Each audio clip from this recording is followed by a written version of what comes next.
Welcome to Philadelphia Eagles, now by Chat Sports. Chase Sr. here with you. Today's show is presented by Manscaped. The holiday season is here. You know what a great stocking stuffer is, or a great overall gift? Anything from Manscaped, including the brand new Lawnmower 5.0 Ultra and the 5.0 Performance Package. You get 20% off at manscaped.com/chat. Promo code chat. We'll tell you more about that coming up here in just a bit. Andrew Nathan getting us started with our mailbag on this $10 super chat. And this is after the Philadelphia Eagles have signed Shaq Leonard to a one-year deal. He makes a couple of interesting observations and points here and has some good opinions. He thinks that Shaquille Leonard, even though he's a declining player, not his former all-pro self, is a better option as compared to Nicholas Morrow, as well as Christian Ellis. He thinks that Zach Ertz, a better option than some of the backup options on this Eagles roster right now in Jack Stoll and Albert Okwuegbunam. He'd like to see Ndamukong Suh over Marlon Tuipulotu and Morrow Ojomo. And then he also adds, we need to make some moves on our defensive line. They look tired at times throughout the game. Maybe we do need Frank Reich as a consultant. So let's tackle this line by line, so to speak. Shaquille Leonard is not in his prime any longer. He's 28 years old, and his play has gone downhill over the last couple of years. There is no doubt about that. But the San Francisco 49ers continue to target the biggest weakness and the middle of the field and the Eagles' off-ball linebackers during that game on Sunday. And they understood that the Philadelphia Eagles are pretty porous at that linebacking spot in covering the pass. And that's why Shaq Leonard over Nicholas Morrow and Christian Ellis is good for this football team right now, because he is a better player and better against the pass as compared to Nicholas Morrow and Christian Ellis. Morrow gave up staggering amounts of yards against San Francisco, 171 receiving yards, and a bulk of those coming after the catch. And then for Zach Ertz, yes, he's a better option as compared to Jack Stoll and Albert Okwuegbunam. And Ndamukong Suh, I'm not going to say that he's better than Marlon Tuipulotu or Morrow Ojomo. I do think that the Eagles looked a little bit tired and slow along that defensive line against San Francisco. But keep in mind, and we talked about this all week, going into that game, San Francisco had the rest advantage.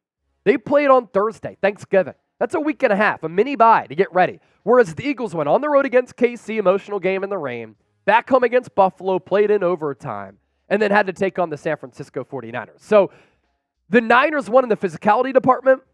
I thought the Philadelphia Eagles were slow and sluggish. They didn't look like they wanted to tackle San Francisco. Those were all problems. Hopefully Shaq Leonard is going to be able to solve that just a little bit. And then as far as Frank Reich as a consultant, this Eagles offense has been incredibly inconsistent this year. It's almost impressive how from the start of the season up until now, they've continued to be a choppy, up and down, sporadic offense. Could Frank Reich figure out some of the flaws so that this team could potentially put together a 60-minute game over 4 quarters? Maybe. I'm growing on the idea for sure. Stephen Bailey with the $5 super chat. You think it's time to start drafting linebackers in the draft? This is a position that Howie Roseman has continued to ignore. He's continued to neglect it. And he's really done this throughout his entire regime. And I don't really understand it, because if you look at a team like the Niners, they have Fred Warner. He is a game changer. His range from sideline to sideline and vertically, his ability to cover wide receivers out of the slot, tight ends out of the slot, to stack the box as a blitzer, really, really special. He is a game changer and a game breaker. And Philadelphia, they love to invest in the trenches, which I love, but the second level of that defense, they haven't always invested in it. Now they're trying to do that, and they're trying to put a Band-Aid on this wound with Shaquille Leonard, and hopefully it works out a little bit. Jeremiah Trotter Jr. would be an incredible pick out of Clemson for this Eagles team. He just declared for the draft, and his pops, the Axeman, Jeremiah Trotter, great linebacker for this organization for a really long time. Fazell Mack, why has our tackling sucked so bad this year? What's crazy is that going into that San Francisco game, the Philadelphia Eagles were actually one of the best tackling teams in the National Football League, but they had an awful day against San Francisco. The Eagles entered Sunday giving up the third fewest yards after the catch per reception in the NFL at 4.37 and gave up the lowest yards after contact per game. The 49ers came in leading the league in yards after contact per play, and San Francisco, I thought, won that battle by a landslide on Sunday. There's also some numbers that I want to get to that Jeff McClain had tweeted out a little bit earlier today. Of the Niners' 314 passing yards, 213 came after the catch. Nicholas Morrow accounted for 151 yards of yak yards per Pro Football Focus. Overall, he gave up 6 catches for $175. That's why the Eagles, ladies and gentlemen, are bringing in Shaq Leonard. Hurts so good. Dallas Goedert is supposed to be back next week. So do we really need Zach Ertz? Dallas Goedert, I think, is going to play against the Dallas Cowboys. He was listed as doubtful against the 49ers. And this is really going to help out this Eagles offense to a certain degree because Dallas Goedert makes difficult plays look easy. He turns garbage into gold where you dump it off to him, and because he's so good with the ball in his hands, picking up yards after the catch, he's able to turn a difficult play into a first down. He's also a very good red zone threat. So getting him back is going to help, right? And why the Eagles might bring back Zach Ertz is because, yes, he's older. 33, injuries over the last couple of years, declining player. But he's so good against the blitz. He's so good at finding the soft spot in the underlying portion of the opposing defense. And when the blitz comes, that's an option for Jalen Hurts to just drop it off. And Goedert can be still used as a blocking tight end, but you go 12 personnel there, or you line up Dallas Goedert, to the right or left of a tackle, and then you put Zach Ertz in the slot. It just gives you another playmaker for this team that Jack Stoll, Grant Calcaterra, and Albert Okwe-Ebenam are not. LA, what's up, man? What's your level of concern as far as the Birds getting the number 1 seed going into the NFL playoffs? A little bit concerned, but I'll tell you why I still think Philadelphia is going to be able to lock up the number 1 seed. This Cowboys game becomes massive. There's no doubt about that.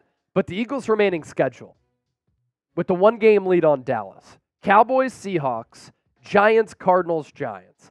I'm thinking that Giants, Cardinals, Giants are all wins, right? They all should be. And you get to at least 13 wins right there. The Cowboys currently have 9.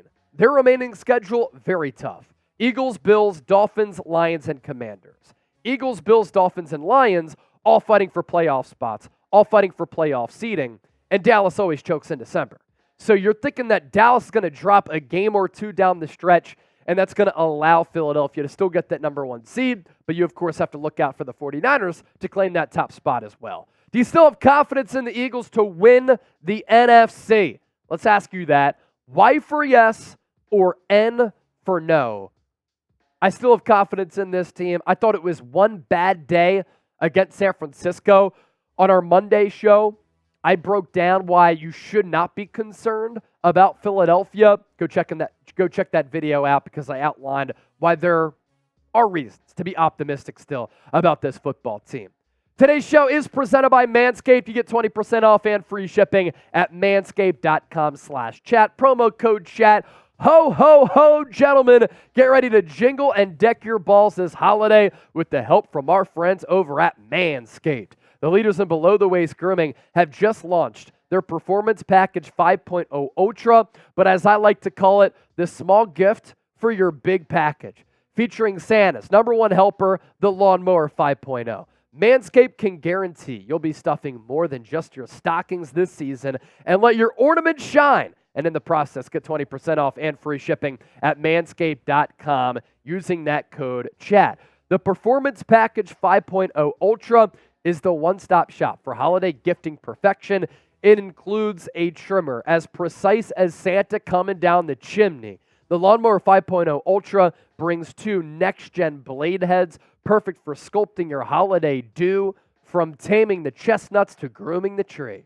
And trust us, it's as gentle as a snowflake on your sensitive bits, thanks to skin-safe technology. So one more time, it is the Performance Package from Manscaped. The best gift that you can get this holiday, that you can use year-round, and you get 20% off and free shipping in the process at manscaped.com/chat. King's Restaurant and Nightlife, you have to keep running the ball. They don't stick with the run. So I was looking at some numbers, and the Eagles are actually in the top half of the NFL in rushing attempts this year, But as far as yards per carry, they're really struggling. So they are running the football, but when they do run it, they're really struggling. And there's really not an excuse for that. You have the best offensive line in football. DeAndre Swift is a really talented player. Kenneth Gainwell was awesome in the playoffs last year. They just can't run the football. I think this Eagles offense has to evolve a little bit. They have to make some of the necessary adjustments, and maybe that'll lead to more consistency. Watermelon, what's the probability of Zach Cunningham returning so Nicholas Morrow isn't playing like he's been on a blender trying to guard tight ends and leaving them wide open for no reason? Zach Cunningham, he was kind of iffy throughout this week, leaning toward not playing against the 49ers, I should say last week.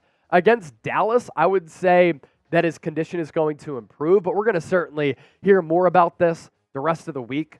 But yeah, Zach Cunningham and Darius Leonard, is that a linebacking core that's at least passable? That's a little bit better than what you had? Again, we talked about it all week in the lead up to that Niners game. It was a bad week for Philadelphia to be so thin at that linebacker spot and banged up, and San Francisco took full advantage of it. Andrew Nathan, I'm surprised we didn't attack the Niners in the short passing game more. AJ was beating them on slants and crossers. We can't continue with our struggles running the ball. Thoughts? Great stuff, Andrew. First two drives of the game, Philadelphia goes right down the field. And they picked up a couple of really big third down conversions. And when they did pick up those third down conversions, how did they do it?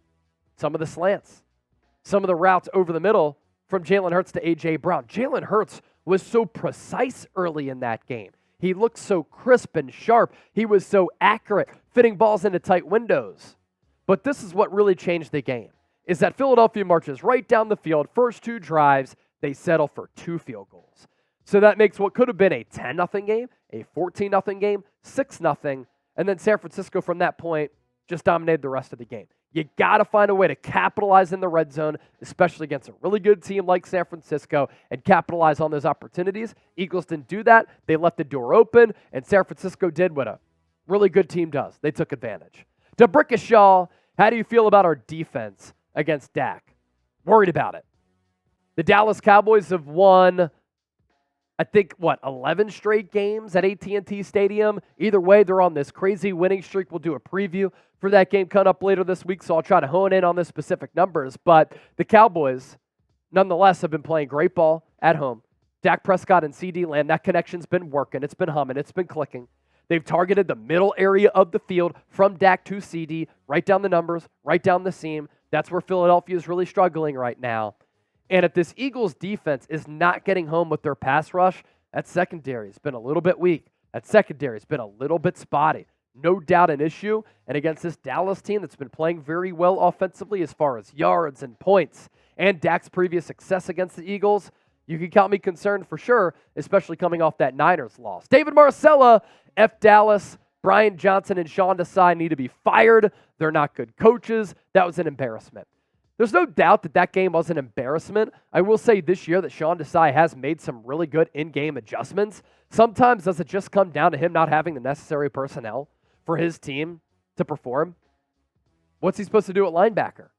They're so thin that they're trotting out Nicholas Morrow and Christian Ellis. And before yesterday, Morrow had done a decent job, right, for the Eagles this year. But against the passer rating when targeted was extremely high. What is Desai supposed to do? For him, he's given the players that he's given. That's Howie Roseman not investing in the linebacker position. Brian Johnson has done some good things. That was definitely one of the uglier performances under Jalen Hurts and Nick Sirianni that I have seen since they partnered up in 2021. And Brian Johnson needs to find a way for this team to start a little bit faster, because having to come back in games is a dangerous way to play. Eagles found out the hard way against San Francisco. So with that, let's round out with this. The Eagles are O for overrated, U for underrated, P for properly rated. Let me know down below in the chat right now.